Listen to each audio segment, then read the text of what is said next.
தாய் மாமன் கைகள் பட்டு தந்தை மகன் சின்ன சிட்டு தாலாட்டும் நிலை பாரடா நம் வாழ்க்கை கதை கேளடா தாய் மாமன் கைகள் பட்டு தந்தை மகன் சின்ன சிட்டு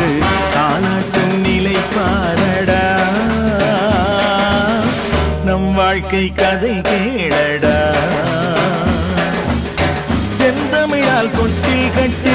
செம்பருத்தி ஆடை கட்டி செண்பகமே நீ தூங்கடா செந்தமிழால் கொட்டில் கட்டி செம்பருத்தி ஆடை கட்டி செண்பகமே நீ தூங்கடா தாய் மாமன் கைகள் பட்டு தந்தை மகன்